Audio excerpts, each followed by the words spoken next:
बिस्मिल्लाहिर्रहमानिर्रहीम रब्बि इश्रह ली सदरी व यस्सिर ली अमरी वाहलुल उक़दतन मिन लिसानी यफ़क़हू क़ौली। मेरी ये प्रेजेंटेशन उर्दू या हिंदी वर्जन में है। उसका मकसद ये है कि ज़्यादा से ज़्यादा ऑडियंस तक ये जो टेक्निकल चीज़ें हैं जिसका ताल्लुक बराह रास्त कंस्ट्रक्शन इंडस्ट्री से है, उसको लार्जर ऑडियंस तक पहुंचाने के लिए ये मेरी कोशिश है। वो स्टूडेंट्स जो ऑब्वियसली जिनका ताल्लुक जो खालिस्तान यूनिवर्सिटी से है, तो वो उनके लिए मैंने इंग्लिश वर्जन रखा है। और आज से मैंने सोचा है कि एक उर्दू वर्जन भी उन लोगों के लिए जो खासकर फील्ड में काम कर रहे हैं और आसान अ, अल्फाज में ये टेक्निक सीखना चाहते हैं। मेरा नाम है प्रोफेसर अदनान कादिर। तो चलिए देखते हैं आज हमने क्या डिस्कस करना है। हमारा जो ये जो मेथड है कंस्ट्रक्शन शेड्यूलिंग का, ये कहलाता है एलओबी मेथड। ये बहुत ज़्यादा कॉमन मेथड नहीं है। शायद इसमें बहुत ज़्यादा रिस्ट्रिक्शंस हैं। और जिस तरीके से सीपीएम या पर्ट इसके साथ एक सॉफ्टवेयर एसोसिएटेड है, बहुत पॉपुलर सा सॉफ्टवेयर है, और इस मेथड के साथ ऐसा नहीं है। लेकिन इस पूरी डिटेल डिस्कशन में आपको महसूस होगा कि ये बहुत आसान मेथड खासकर वो लोग जो हाईवे कंस्ट्रक्शन इंडस्ट्री से मुंसलिक है। तो जरा देखते हैं क्या है इसमें।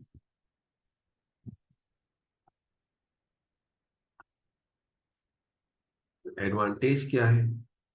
It shows the amount of work एक स्पेसिफिक टाइम पे, किसी भी टाइम पे आपको पता चल सकता है कि इस पर्टिकुलर टाइम पे कितना वर्क हुआ है। ये खैर सीपीएम में भी पता चल जाता है, लेकिन कुछ चीजें ऐसी हैं जिसमें एलओबी, अगर आप हमें एलओबी डायग्राम हमारे सामने हो तो मैं आसानी से अपने वर्क शेड्यूल के बारे में पता लगाया जा सकता है। अ, क्योंकि इसी कैलकुलेशंस में हमें रिसोर्सेज का पहले से पता होना जरूरी है।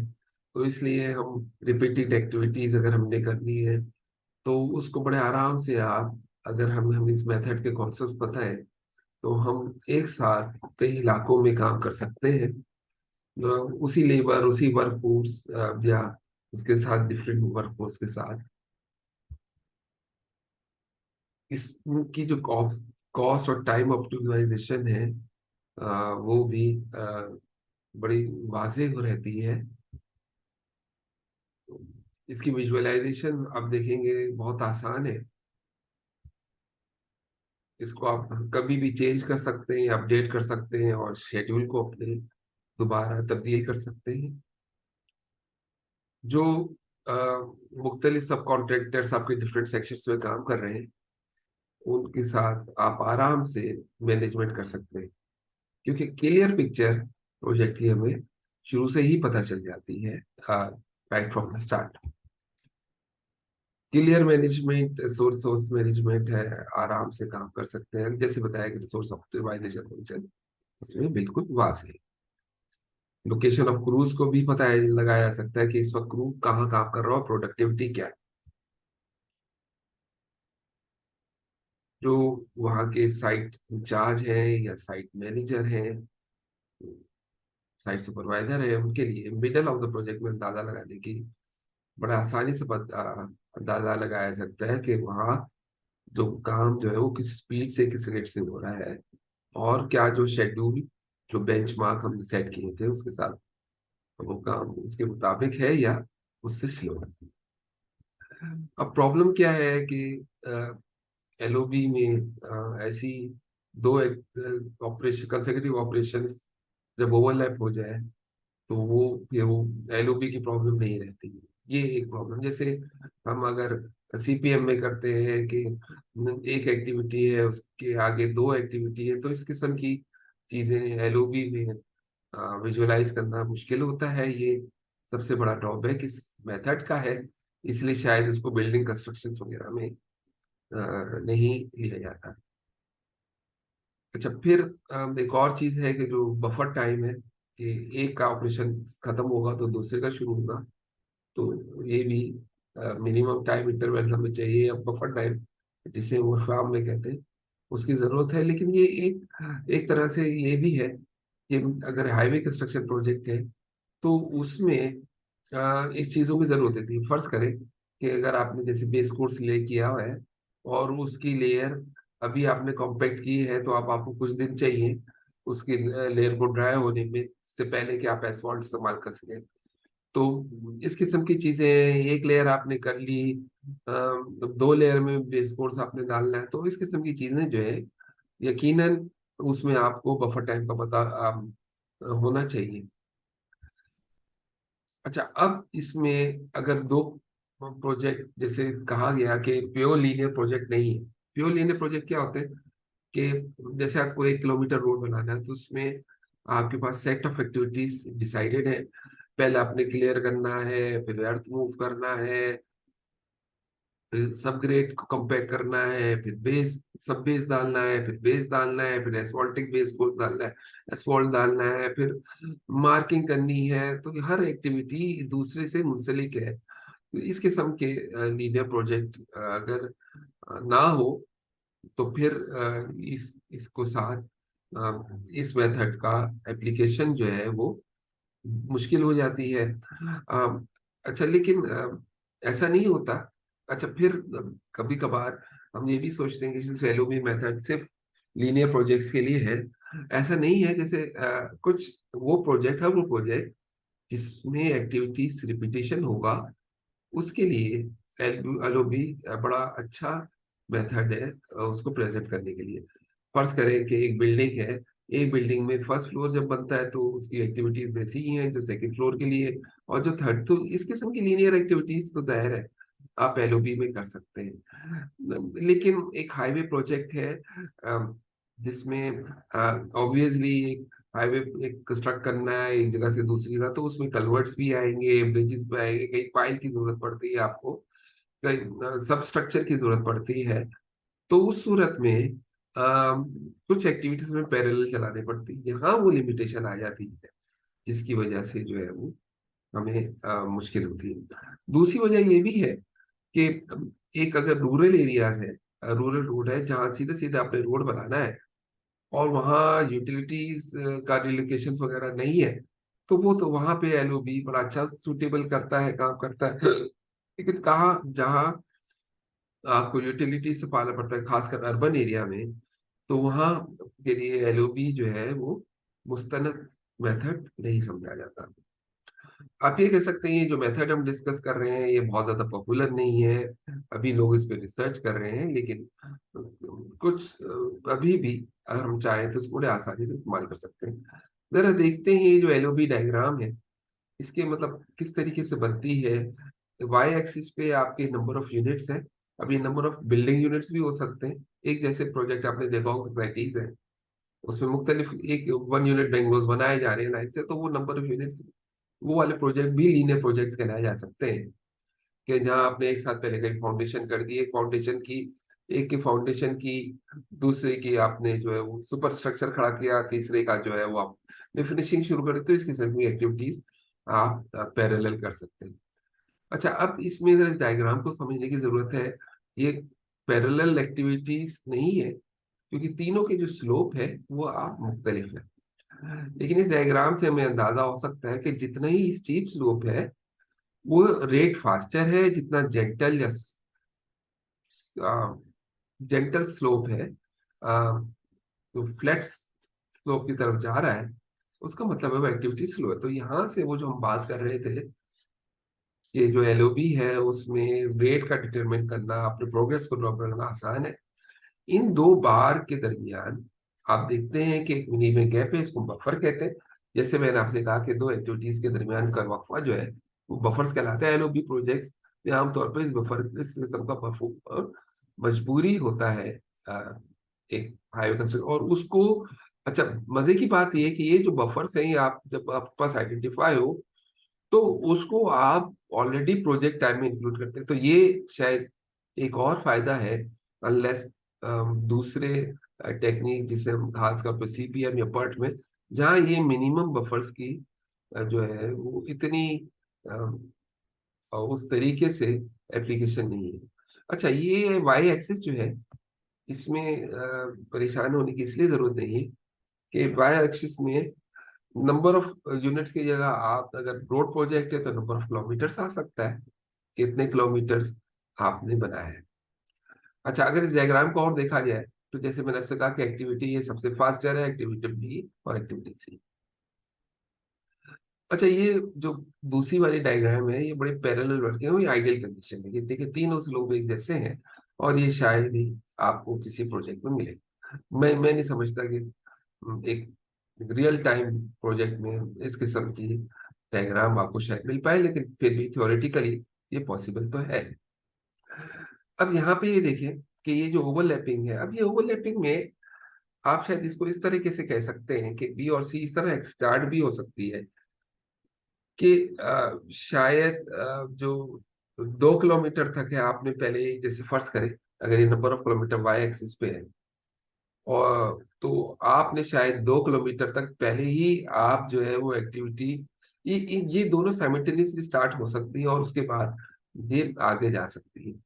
लेकिन अगेन अब इस किस्म की जो एक्टिविटीज है, मैंने आपसे पहले भी कहा, ओवरलैपिंग एक्टिविटीज जो है वो एलओपी में बहुत ज्यादा सही नहीं मानी जाती। ये अगेन ये थ्योरेटिकल चीज है। अ, फिर भी पॉसिबिलिटी तो है, लेकिन पॉसिबिलिटी को आमतौर पे हम अवॉइड करते हैं। तीसरी चीज, हाँ ऐसा हो सकता है कि एक्टिविटी बी और एक्टिविटी सी का टाइम दोनों एक जैसा हो, लेकिन ये याद रखने की जरूरत है, एक्टिविटी सी का टाइम कभी भी एक्टिविटी बी के टाइम से पहले नहीं होगा। यही वो चेक है जो हमने हमेशा इसको सोचना है जब हम टाइम कैलकुलेशन करने हैं, क्योंकि हो सकता है कि आपकी कैलकुलेशन एरर हो, या कहीं जो है वो ऐसी चीज है जो आप ने थोड़ा टाइम एक्टिविटी भी स्लो हो गई। क्योंकि देखिए ना, ये पॉसिबिलिटी इसलिए कि देखिए 4 किलोमीटर तक तो क्लियरेंस हो गया था, तो 4 किलोमीटर के बाद आपने एक्टिविटी सी से शुरू कर दिएगा। मैं बात कर रहा हूँ कि अगर 6 किलोमीटर आपने रोड बनाना है और 4 किलोमीटर तक तो ये सारी एक्टिविटी सही चल रही है, लेकिन पांचवी एक्टिविटी में जाके अगर बी थोड़ा स्लो हो जाए और सी अपनी स्पीड में, तो इस किस्म की जो है वो सिचुएशन अराइज हो सकती है। और ये शायद मैं समझ सकता हूँ कि शायद ये कुछ ये बहुत ज्यादा प्रैक्टिकल से करीब भी है। अच्छा, अब देखते हैं कि एग्जाम्पल है। हम बात करते हैं कि एग्जाम्पल किस तरीके से एलओबी डाटा एक हाईवे प्रोजेक्ट का अगर पास मौजूद हो, हाईवे प्रोजेक्ट की एक कंस्ट्रक्शन के डाटा आपके पास मौजूद हो, तो किस तरीके से आप एलओबी इस्तेमाल कर सकते हैं। देखिए ये एलओबी डाटा से एक्चुअली हम ये देखना चाहते हैं, डायग्राम बना, एक दफा डायग्राम बन जाए तो मैं चीजें, लेकिन ऑब्वियसली वो डायग्राम बनाने के लिए हमें कुछ कैलकुलेशन करनी तो पड़ती है। ये कैलकुलेशन अनलाइक अदर सब्जेक्ट्स के, ये हाईवे कंस्ट्रक्शन मैनेजमेंट में ये कैलकुलेशन है बड़ी सिंपल सी है, 2 + 2 = 4 वाली कैलकुलेशन है। चलो देखते हैं। अच्छा, ये जो एग्जांपल मैं दे रहा हूँ, ये कोई रियल लाइफ एग्जांपल तो नहीं है। अब आप आर्गुमेंट कर सकते हैं कि ये जो क्लियरिंग ग्रबिंग के हम बात कर रहे हैं, इसमें जो है शायद 110 लेबर पर एक्टिविटी जो है वो कहाँ से आई, या क्यों क्यों ली है, ये 120 नहीं हो सकती, स्टैंडर्ड्स क्या, हाँ इसकी भी बात हो सकती है। लेकिन ऑब्वियसली मेरी इस प्रेजेंटेशन का मकसद, बजाय इन चीजों को देखने के, अगर अ, हमारे पास एक डाटा मौजूद है, उस डाटा से हम कैसे एलओबी डायग्राम बना सकते हैं। तो हाँ, आप कह सकते हैं ये हाइपोथेटिकल डाटा है, अ, जो शायद जो शायद नहीं, बिल्कुल ही रियल लाइफ डाटा नहीं है। लेकिन अगर आपके पास ये एग्जांपल है तो आप अपने रियल लाइफ डाटा को भी इसमें इस्तेमाल कर सकते हैं। अगर आप कमेंट सेक्शन में कोई साथी मेरा मुझे एक रियल लाइफ डाटा प्रोवाइड कर दे, तो मैं उसके लिए भी हम उसको एनालिसिस की जा सकती है।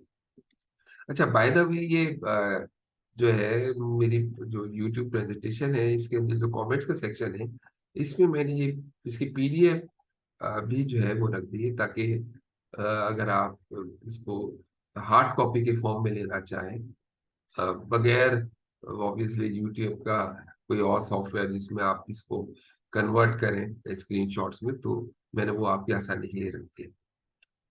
तो नजर देखते हैं इसमें। देखें 5 एक्टिविटीज हमने ली हैं।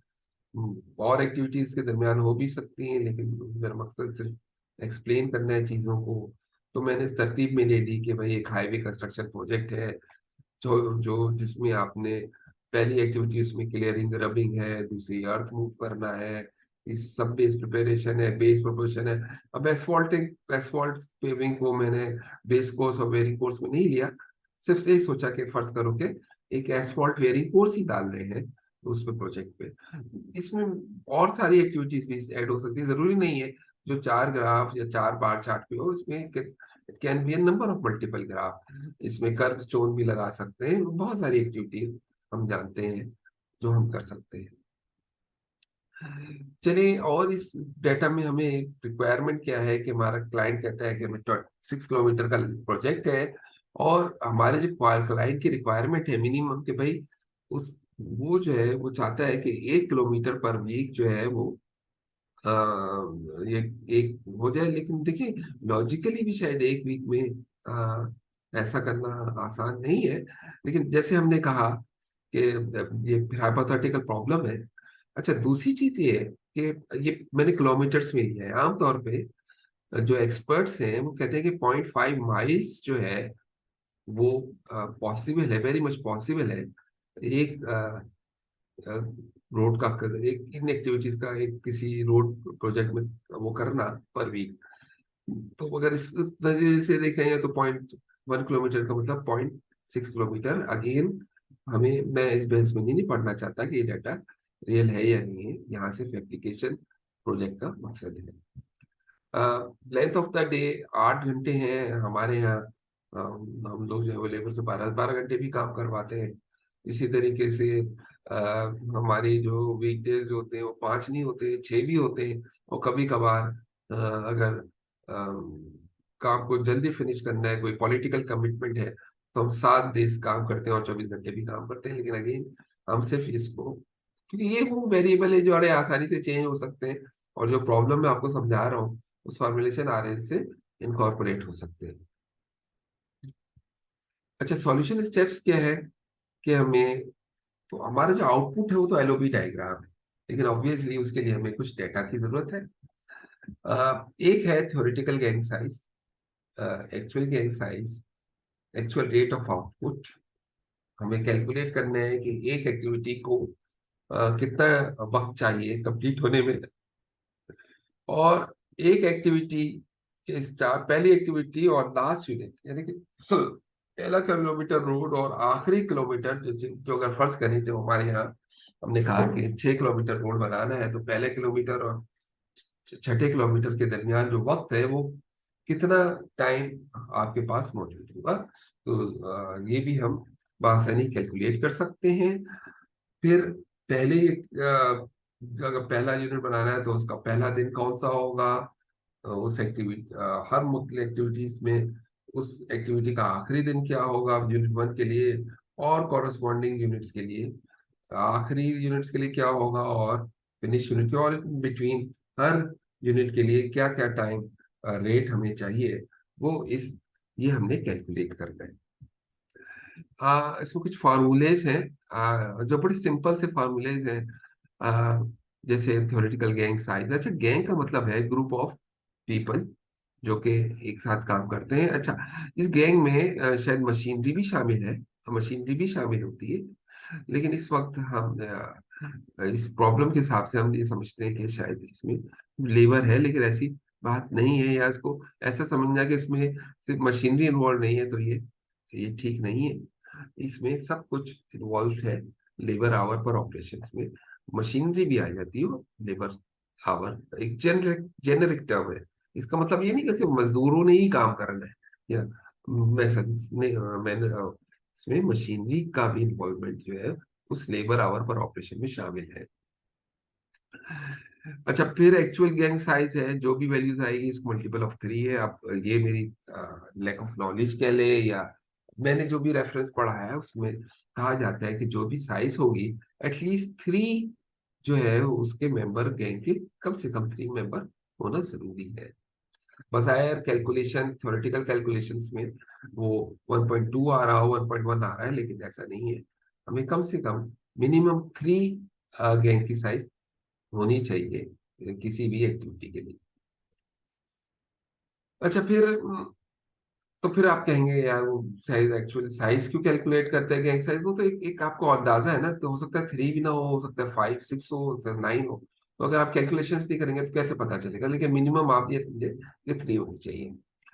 अच्छा, आउटपुट क्या है उसमें हमें पता चलेगा आपने गैंग कितना लगाया हुआ है, गैंग के कितने लोग हैं, या नंबर क्या है, उसमें कितने दिन काम कर रहे हैं, एक दिन में कितने घंटे काम होता है, और हर इसके लिए कितनी आवर पर एक्टिविटी जो हमें डेडिकेट किए हैं कि इस एक्टिविटी में कितने घंटे लगेंगे या कितने घंटे होने चाहिए, वो हमें या रिक्वायर्ड है इस पर्टिकुलर एक्टिविटी के लिए, वो हमें आमतौर पे गिवन होता है। अ, और इसलिए इस प्रॉब्लम जो हम कर रहे हैं उसमें भी ये चीज हमें गिवन है या नोन है। अच्छा, एक एक्टिविटीज को ये ड्यूरेशन जिसे हम कहते हैं, और फ्याम में वो कैसे कैलकुलेट करते हैं? वही फार्मूला है। जैसे आप देख सकते हैं कि लेबर आवर पर operation, optimum number of operations पर एक्टिविटी और लेंथ ऑफ वर्किंग डे। और एक एक्टिविटी से फिनिश्ड एक्टिविटी तक का टाइम, लास्ट यूनिट तक का टाइम, एक यूनिट से लास्ट यूनिट तक का टाइम भी कैलकुलेट किया जाता है, ताकि हमें पता चले कि इस पूरे यूनिट्स कंप्लीट में, पूरा प्रोजेक्ट कंप्लीट करने में इस पर्टिकुलर एक्टिविटी में कितना टाइम रिक्वायर्ड। फिर जो असल चीज है, जो असल में हमें रिक्वायरमेंट है, ये 5 जो कैलकुलेशंस थी, उस 5 कैलकुलेशंस के बाद हमें जो चीजें मिलेंगी, जो हमें असल में जो टाइम मिलेगा, जो हम ऑब्वियसली ग्राफ पे प्लॉट करना है, वो हमें रिक्वायरमेंट है कि यूनिट 1 का स्टार्ट डे कब है, लास्ट डे कब है यूनिट 1 की का। इसी तरीके से स्टार्ट लास्ट यूनिट का इस वक्त है, और लास्ट यूनिट का फिनिश कब है। अच्छा, अब इसमें जो पहली एक्टिविटी है उसमें तो हमेशा जीरो होता है। अदर एक्टिविटीज डिपेंड करती है वन, एक्टिविटी 1 डिपेंड करती है एक्टिविटी 2 पर, एक्टिविटी 2 डिपेंड करती है एक्टिविटी 3 पर, एक्टिविटी 3 एक्टिविटी 4, तो सो ऑन सो फॉर। तो एक दफा जब हम एक्टिविटी ए की टाइम पीरियड कैलकुलेट कर देते हैं, तो उसके रेफरेंस से फिर हम इसी तरीके से फार्मूले को लेके चलते हैं और इस तरह अपना डेटा टाइम का जनरेट करते हैं। अच्छा, ये जो डिटेल कैलकुलेशंस है, मैंने यहाँ मेरे लिए बड़ा आसान था कि मैं आपको एक एक्सेल शीट कर दूं और फार्मूलेस लगाता चला जाऊं और काम करता चला जाऊं। लेकिन मुझे लगा कि इसकी डिटेल वर्किंग शीट दिखाना आपको बहुत जरूरी है, क्योंकि अगर आपको एक दफा डिटेल वर्किंग शीट आपके पास एक दफा आपके सामने मौजूद हो, तो आप इसको इसमें एक्सेल में फॉर्मुलेशन कर सकते हैं या कोई भी सॉफ्टवेयर डेवलप किया जा सकता है। इसलिए यहाँ पे मैंने जो जो चीज कैलकुलेट किए है, हर बार हर कैलकुलेशंस तक जो है वो शो की है, ताकि वो लोग जो इस टेक्निक को समझना चाहते हैं, एक्सप्लोर करना चाहते हैं, उनके लिए आसानी हो। फार्मूला भी दिखाया, नंबर्स भी दिखाए हैं, तो जरा देखते हैं। इसलिए मैंने एक्सेल शीट इसका इस्तेमाल नहीं किया। अच्छा, अब थ्योरेटिकल गैंग साइज कैसे कैलकुलेट करते हैं, ये पहला आइटम है जो हमने कैलकुलेट करना है। अच्छा, गैंग का मतलब जैसे मैंने बताया है कि एक एक एक्टिविटी को मुख्तलिफ ग्रुप के लोग करते हैं, मुख्तलिफ ट्रेड्स होते हैं, तो वो करते हैं, तो इसलिए हम इसको गैंग कह देते हैं कि एक्टिविटी ये क्या गैंग ये होगा, एक्टिविटी बी का गैंग ये होगा। वो ये भी हो सकता है कि वो वही कुछ भी लोग हो जो एक्टिविटी और एक्टिविटी में कुछ कॉमन लोग भी हो सकते हैं, लेकिन कॉमन मशीनरी शायद ना हो, और यकीनन नहीं होगी, और होनी भी नहीं चाहिए। लेकिन गैंग से मैंने आपसे कहा।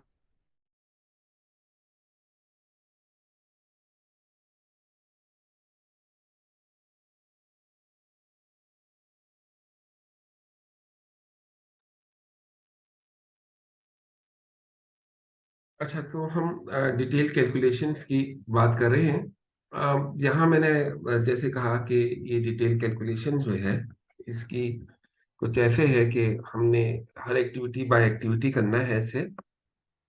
और सबसे पहले हम थ्योरेटिकल गैंग साइज करते हैं, कितना गैंग रिक्वायर्ड है इस एक्टिविटी को करने के लिए।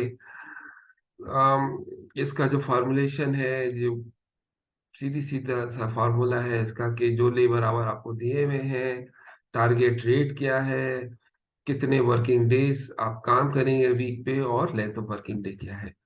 तो अगर हम बात करें इस सिनेरियो में, एक्टिविटी ए जो क्लियरिंग ग्रैबिंग है, तो उसमें हमारी जो वेरिएबल है वो सिर्फ लेबर आवर पर ऑपरेशन है 110। बाकी टारगेट रेट ये आपको गिवन है कि आपने 1 किलोमीटर पर वीक को कंप्लीट करना है, 5 दिन है वीक में, और 8 घंटे। तो इससे कैलकुलेशन का वैल्यू आई 2.75। एक्टिविटी बी भी सिमिलर है, सिर्फ जो चीज चेंज होगी वो न्यूमरेटर है, यहाँ 110 की जगह 320 आ गया। एक्टिविटी से जो सेबेस लेयर है, उसके लिए आपको 7 गैंग गैंग साइज, कम से कम 7 लोगों की जरूरत है। एक्टिविटी डी को बेस जो है वो बेस करने के लिए हमें 1.25 लोगों की जरूरत है। इस चीज में सिर्फ देखें कि जो डिनोमिनेटर है वो दो हर एक एक्टिविटी के लिए सेम है। और इसी तरीके से न्यूमरेटर 1 जो है, जो रेट है, टारगेट रेट है, जो चीज वेरी कर रही है वो लेबर पर ऑपरेशन, लेबर आवर पर ऑपरेशन है। तो इस तरीके से हमने एक ए से लेकर ई तक की एक्टिविटी हमने कैलकुलेट कर ली। तो ये तो वो पहले कैलकुलेशन है जो थ्योरेटिकल गैंग साइज का था, फॉर्मूले में दिए हुए हैं, हमने सिर्फ अप्लाई करना है, और कैलकुलेशन आपके सामने। बहुत 2 + 2 वाली कैलकुलेशन है, इसमें कोई ज्यादा, हम ये कहते हैं, कोई इंटीग्रेशन नहीं करना, बहुत सिंपल सी कैलकुलेशन है।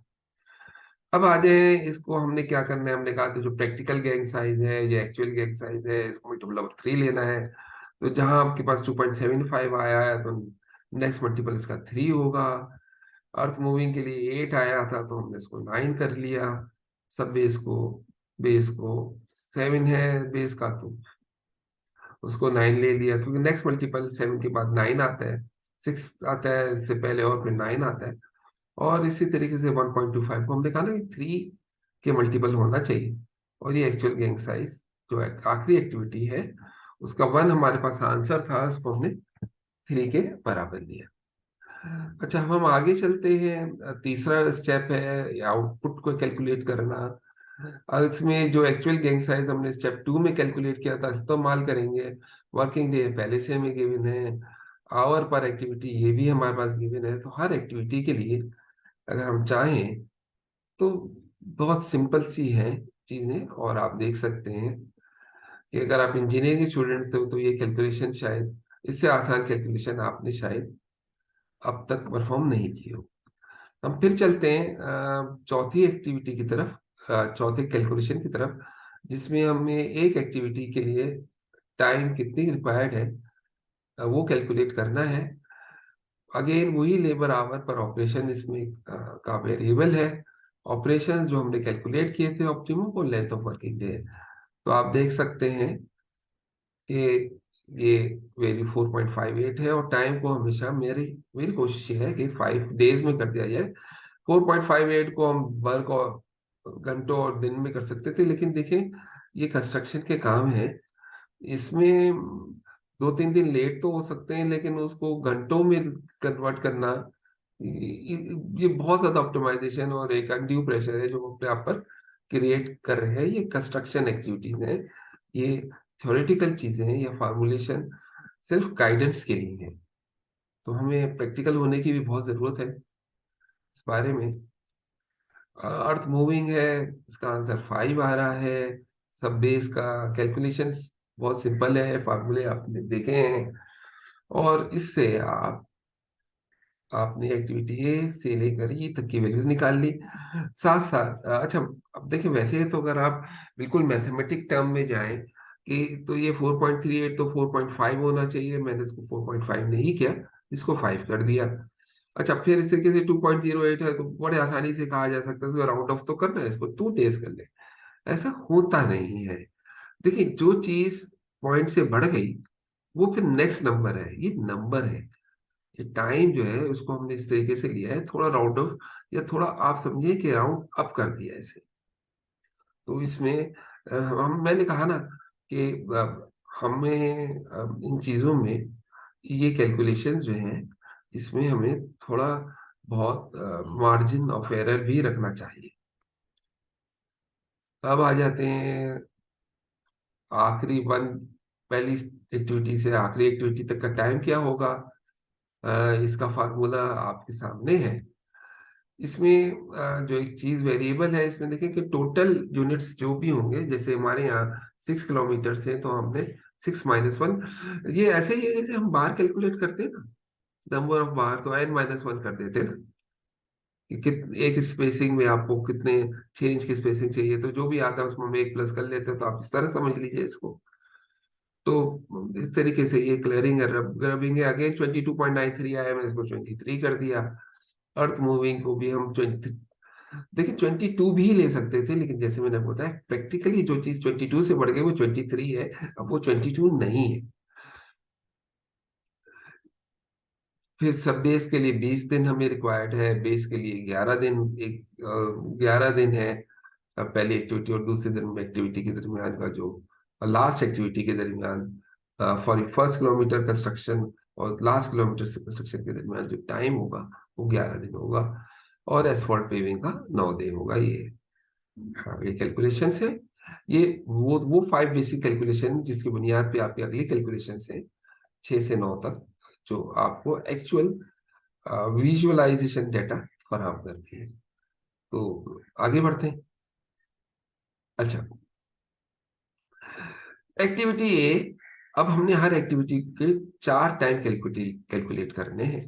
वो टाइम है ए, स्टार्टिंग टाइम क्या है, ठीक है। तो अगर पहला दिन है तो ऑब्वियसली पहली एक्टिविटी तो 0 टाइम पे स्टार्ट होगी, वो टाइम कुछ भी हो सकता है, लेकिन 0 उसका पहला वर्किंग डे है समझ लें आप।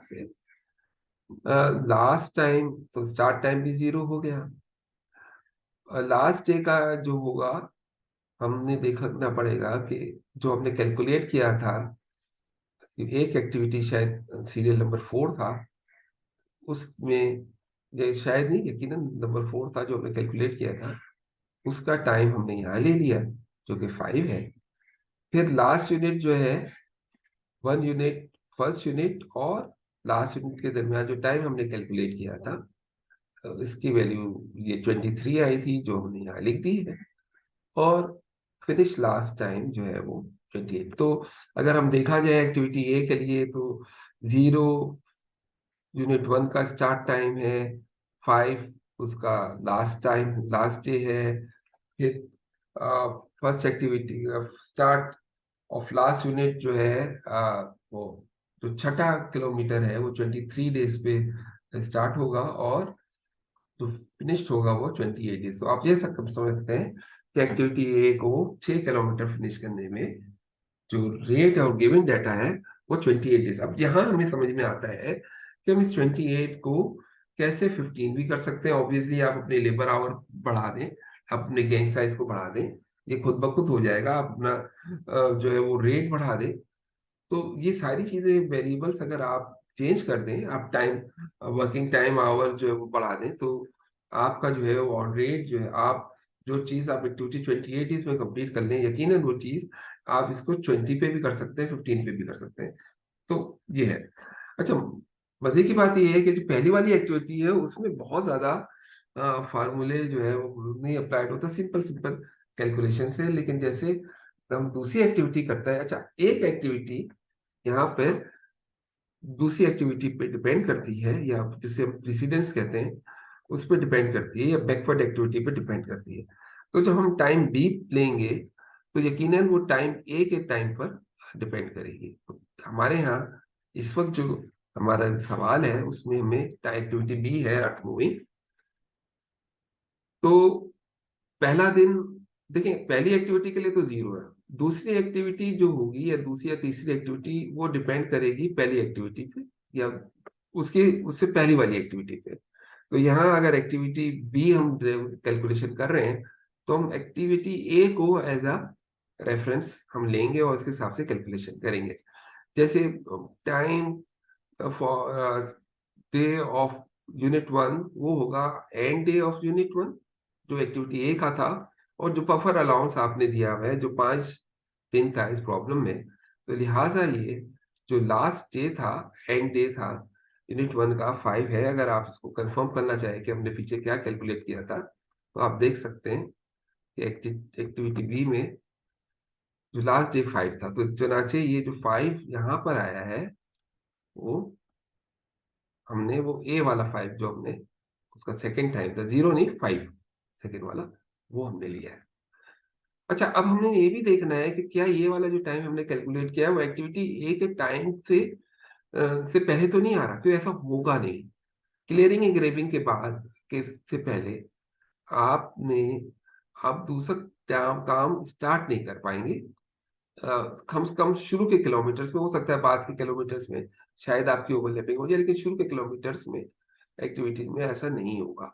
तो इसलिए हमने ये एक चेक भी लगाना है कि हर एक्टिविटी के कॉरस्पॉन्डिंग टाइम जो आप कैलकुलेट कर रहे हो उसके उसकी प्रीवियस एक्टिविटी के कॉरस्पॉन्डिंग टाइम से भी हमने चेक करना है। अच्छा, फिर लास्ट डे जो है वो एक्टिविटी ए का जो टाइम था वो यूनिट एक्टिविटी बी, तो अब ये जरा मिस्टेक हो गई, ये ए नहीं है बी है। तो पहला ये 10 किया है, उसमें फिर आपने यूनिट टाइम जो वहां 5 कैलकुलेट किया था यहाँ 15 हो गया। फिर कंटिन्यू करते हैं। 8वां जो पैरामीटर है क्लास लास्ट यूनिट का, तो हमने जो 1 का यूनिट 10 किया था, वो 10 आपने स्टार्ट डे यूनिट लिया, और ये कैलकुलेशन टाइम 23 हमने किया था, वो टाइम जो पहले यूनिट से लेके 30 आखिरी यूनिट तक का जो टाइम हमने कैलकुलेशन किया था अपनी फॉर्मुलेशन में, वो हमने 23 ऐड कर दिया। इस तरीके से ये 33 आ गया। और जब हमने इसमें बफर ऐड कर दिया, तो वो आपके पास जो बफर है, तो 5 है, तो वही 38 डेज आपके पास एक्टिविटी भी आ गया। अगेन ये चेक हम लगाते चले जा रहे हैं, देखते जा रहे हैं कहीं गड़बड़ तो नहीं है। थोड़ा इस प्रॉब्लम में आगे चले तो बताएंगे कि क्या होता है अगर ये ए से लेस होता, तो फिर क्या करते हैं। चले आगे चलते हैं, सी पे आते हैं। सी की एक्टिविटी सब बेस है। थोड़ा मुझे इजाजत दें, मैं तेज चल सकता हूँ उसमें। ये प्रीवियस जो बी की 15 थी उसमें 5 आपने ऐड कर दिए, उसके बाद फिर आपने उसके 20 में फिर आपने 4 ऐड कर दिए, ये 24 हो गया। फिर आप चले गए एक्टिविटी डी पर, वो मैंने एक्टिविटी सी का कुछ पार्ट स्किप कर दिया। फिर बेस पे लिए, अब आइए आप वैसे ही आप कैलकुलेशन करते चले गए। 29 पहला दिन है एक्टिविटी, ये एक्टिविटी सी नहीं है, एक्टिविटी डी है। वो एक्टिविटी सी जो उसकी प्रीवियस एक्टिविटी से बिल्कुल ठीक है। लास्ट डे कैलकुलेट करने में हमें पता चलता है कि ये 31 डेज है, और यकीनन और ये भी एक्टिविटी सी का जो लास्ट डे था उससे क्लैश नहीं कर रहा, उससे ज्यादा ही है जो होना चाहिए। आगे चलते हैं। अब आ जाए लास्ट यूनिट के, तो यहाँ हम देख सकते हैं कि जो लास्ट यूनिट की एक्टिविटी है वो स्टार्टिंग टाइम 40 है, और ये अब यहाँ एक्टिविटी जो है वो सी के बराबर हो गया। अब ये इसको नॉट ओके इसलिए लिखा है कि चले 40 सही तो है, लेकिन ये ओवरलैप हो जाता है, इसलिए एक्टिविटी सी और एक्टिविटी डी के दोनों को एक साथ स्टार्ट करना ये प्रैक्टिकली भी सही नहीं है। क्योंकि देखिए ना, ये एक्टिविटी है बेस की, जब तक सब बेस का कॉम्पेक्शन पूरा नहीं हो जाता तब तक हम श्योरिटी नहीं हो सकती। सिर्फ देखिए ना, अगर आप कंस्ट्रक्शन इंडस्ट्री हाईवे कंस्ट्रक्शन में है, तो सबसे पहले जब आप अपना सब बेस कंप्लीट कर लेंगे, तो उसका एक क्वालिटी कंट्रोल होगा, उसकी कॉम्पेक्शन चेक होगी। तो ऐसा नहीं है कि जैसे ही आपका भी कंप्लीट रात को हुआ और आपने दूसरे दिन से बेस डालना शुरू कर दिया, अनलेस और अनटिल आपने उसकी क्वालिटी कंट्रोल टेस्टिंग की, और एफडीटी जिसे हम कहते हैं फील्ड डेंसिटी टेस्ट है, और भी न्यूक्लियर डेंसिटी के टेस्ट भी है। बहरहाल, तो वो जब तक वो नहीं कंफर्म हो जाता, आपका क्लाइंट ओके नहीं करता, तो आप नहीं चलते। तो वैसे भी एक्टिविटी सी और एक्टिविटी डी का, एक्टिविटी सी का उसी दिन फिनिश होना, उसी दिन डी का स्टार्ट करना पॉसिबल नहीं है। इवन दो कि वैसे तो बराबर है, ठीक है, लेकिन फिर भी ये प्रैक्टिकली जो है वो ऐसा होता नहीं। हम आखिरी जो एक्टिविटी है जहाँ असल मसाला है वो ये है कि 42 डेज में खत्म हो रही है, जबकि एक्टिविटी सी जो है वो जो है वो 44 पे हो रही है। तो इसका मतलब ये है कि एक्टिविटी सी से पहले शुरू हो गया, जो कि बिल्कुल पॉसिबल नहीं। इसका मतलब ये है कि आपकी जो एक्टिविटी डी को आपने दोबारा से रिवाइज करना है, ताकि क्योंकि कोई भी फॉरवर्ड एक्टिविटी लेस नहीं होती बैकवर्ड एक्टिविटी से, जो मुसलसल मेरा डिस्कशन है। अच्छा जी, अब हम चलते हैं, अब रिवाइज करेंगे तो इसको मैं डी एस्टेरिक दे दिया, क्योंकि अब डी वाली एक्टिविटी अब हमारे लिए नहीं है, डी मॉडिफाइड हो गई क्योंकि वो एरर आ गया। अच्छा, अब यहाँ पे स्टेप थोड़ा सा चेंज होगा। हम जो 8वां स्टेप है वो पहले ले लेंगे, और उसका फॉर्मुलेशन भी थोड़ा चेंज ये है कि आपका जो first time of last activity C का था उसमें आप बफर अलाउंस एक्टिविटी का डी का ऐड कर दें, ये 49 हो गया। जब ये 49 हो गया तो फिर हम 6 पे चले जाएंगे, जो कि स्टार्ट ऑफ 1 यूनिट है, और इससे हम माइनस कर देंगे जो पहली वाली और पहली एक्टिविटी और आखिरी यूनिट एक्टिविटी के दरमियान का जो टाइम था, जो हमने कैलकुलेट किया था 11, अब ये 38 हो गया। जब एक दफा 38 हमें मिल गया तो अब 6 के बाद 7 जो है उसी सीक्वेंस से चलेगा, और फिर 8 तो हमने कैलकुलेट किया, और फिर हम 9 की वैल्यू निकालेंगे।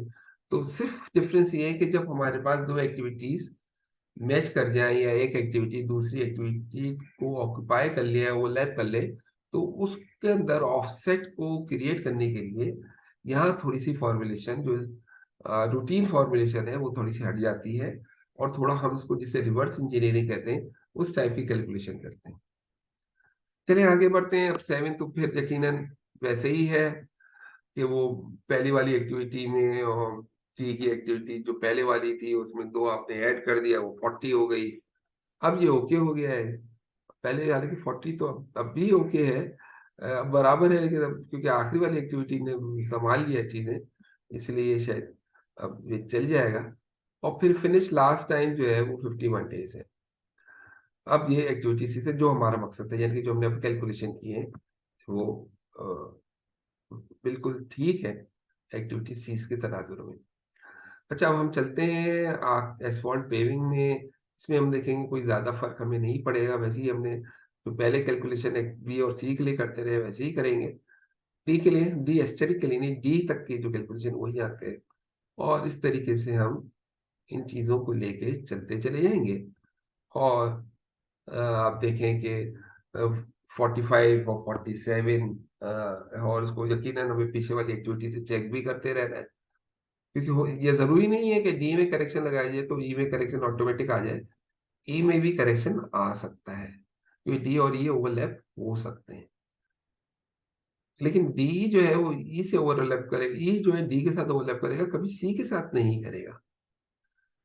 फिर लास्ट यूनिट, क्योंकि हमने श्योर कर दिया ना कि डी जो आखिरी वाला डी है वो सी से बड़ा है, तो इस तरीके से आपने एक्टिविटी सी की वैल्यूज निकालनी है, और एक्टिविटी डी से साथ हमने चेक कर लिया, और लास्ट वैल्यूज भी जैसे निकालते आए वो हमने। अब जब हमने ये कैलकुलेशन कर दी तो अब मैंने किया क्या कि अब इसके हमने सीधे सीधे अब इसको हमने एक टेबल का रूप दे दिया, ताकि समराइज कर दिया जाए चीजों को जो हमने कैलकुलेट किए हैं। तो अभी भी अगर कहीं एरर है तो हम इससे जो है वो इसको रिलोकेट करके और बैक कैलकुलेशन कर सकते हैं। अच्छा, अब हम चलते हैं कि असल जो टाइम है, अब फिर दोबारा देख लेते हैं कि ये टेबल हमने जो टाइम कैलकुलेट किया है। देखिए, ये इस पूरे एलओबी में ये जो 6 से लेकर 9 तक की कैलकुलेशन वो बहुत अहम है, और उसमें हमें यकीनन देखें, जो मैं कह रहा था कि जैसे रो बी की जो रो है वो रो की ए की रो से बड़ी होनी चाहिए, यानी कि बी की रो में जो एंट्रीज हैं ईच कॉलम की, वो corresponding entries of column A से बड़ी होगी। और इसी तरीके से हुआ हमारे साथ जो प्रॉब्लम हुई थी, वो ये हुआ था कि एक्टिविटी डी में अगर हम आए तो एक्टिविटी डी और सी में जो 40, एक्टिविटी सी का जो लास्ट कॉलम है वहाँ वो 44 पे एंड हो रहा था, जबकि एक्टिविटी डी जो है वो उससे पहले एंड हो रहा था। यही वही प्रॉब्लम थी जिसको हमने रेक्टिफाई करना था। इसलिए हमें डी एस्ट्रिक कैलकुलेट करना पड़ा। और जब डी एस्ट्रिक कैलकुलेट करना, तो आप देखेंगे डी एस्ट्रिक और ई को जब कंपेयर किया, तो ये देखें, ये दूसरे मायने में आप ये भी देख सकते हैं कि इस टेबल को अगर जनरली आप देखें, तो असेंडिंग ऑर्डर एक्टिविटी ए पहले खत्म हो चुकी है, एक्टिविटी बी उसके बाद, और सी और डी और ई, यानी कि इस पूरी जो हमारी शेड्यूल है वो 56 डेज का शेड्यूल है। याद रखिए कि 56 डेज का मतलब है कितने वीक हो जाएंगे। 50 डेज, 56 डेज का मतलब है तकरीबन आठ आठ आठ वीक हो जाएंगे। और आपसे कहा गया था कि आपने जो है, अगर तीन जो है, अगर हम तीन वीक, एक एक वीक, अगर हम हमें इसको 6 वीक में करने को कहा गया था, तो हमसे कहा था ना कि 1 किलोमीटर, आपके पास 1 किलोमीटर के लिए 1 वीक है। लेकिन जब हम ये कैलकुलेशन करते हैं, तो ये जो है, ये 8 वीक की कैलकुलेशंस हमें बता रहा है कि जो आपका टाइम है। अब इसमें ऑब्वियसली इसका जो मेन डिफरेंस है वो वही है कि आप 5 दिन वीक में काम कर रहे हैं। कहीं आपने उसमें आपने बफर भी दिया हुआ है, तो यकीनन ये जो वैल्यू है वो जो आपकी गिवन रेट है उससे ज्यादा होगी। गिवन रेट से तो टारगेट मिल गया। अब इस 56 की वैल्यूज को आप कितना जो है वो 42 तक ले आए, या 8 वीक और 6 वीक में, ये आपके जो साइट सुपरविजन है, आपकी जो टीम है, मैनेजमेंट टीम है, उसको सोचती है। कभी कभार पॉसिबल भी होता है और कभी कभार शायद पॉसिबल ना हो, लेकिन ये वो मैक्सिमम डेज हैं जो बहरहाल आपको मिल जाते हैं। तो इस किस्म की जो लीनियर एक्टिविटी है, इससे बेहतर अ, और आसान तरीका ड्यूरेशन का शायद आपको दूसरी एक्टिविटीज में इतनी कंफर्टेबली ना मिले। तो जरा और आगे देख लेते हैं। ये हमने प्लॉट कर लिया सिंपल मैथ ग्राफ से। इसमें मजे की बात ये है कि एक्टिविटी ए, बी और सी के जो स्लोप है वो ज्यादा जेक्टल जेक्टल है एक्टिविटी डी और एक्टिविटी ई के बराबर में मुकाबले हैं। यानी कि एक्टिविटी डी का जो रेट है वो फास्टर है एक्टिविटी ए, बी और सी का, जो कि अगेन जैसे हमने कहा था कि ये बड़ी अच्छा तरीका है चीजों को एनालाइज करने का, और ये देखने का कि कौन से चीज और कौन सा वो टाइम है जिसको हम जो है वो कम कर सकते हैं, ताकि हम अपने प्रोजेक्ट को जल्द से जल्द कंप्लीट कर दें with in the allowable limit. इसमें जो ग्राफ है इसको जरा देख लें। एक्स एक्सिस पे हमने रोड पर किलोमीटर को 6 किलोमीटर बनाने थे, इसलिए हम मैक्सिमम 6 तक पहुंचे। 0 से हमने स्टार्ट किया है और 56 पे एंड किया है, जो आपने कैलकुलेशंस देखी। वाई एक्स एक्स एक्सिस पे हमने वर्किंग डेज बताए हैं, जो कि 56 डेज आ रहे हैं। हम चाहते तो एक्स एक्सिस पे इस जगह वीक्स पे भी लिया जा सकता है। इस वक्त मैंने नहीं लिया। एनी हाउ, तो ये मेरी प्रेजेंटेशन थी हिंदी में। ये पहली मेरी कोशिश है ज्यादा और जिसको तक पहुंचने की। उम्मीद है कि आप इसको पसंद करेंगे। दूसरी चीज ये है कि मैं हमेशा यही कहता हूँ कि आप जो है इसको जल्द ज्यादा से ज्यादा सब्सक्राइब करें। आपका हर सब्सक्रिप्शन, एक सब्सक्रिप्शन मुझे मोटिवेट करता है नए टॉपिक्स को इंट्रोड्यूस करने में, और इससे नॉलेज शेयरिंग में इजाफा होता है। बहुत बहुत शुक्रिया। अल्लाह हाफिज।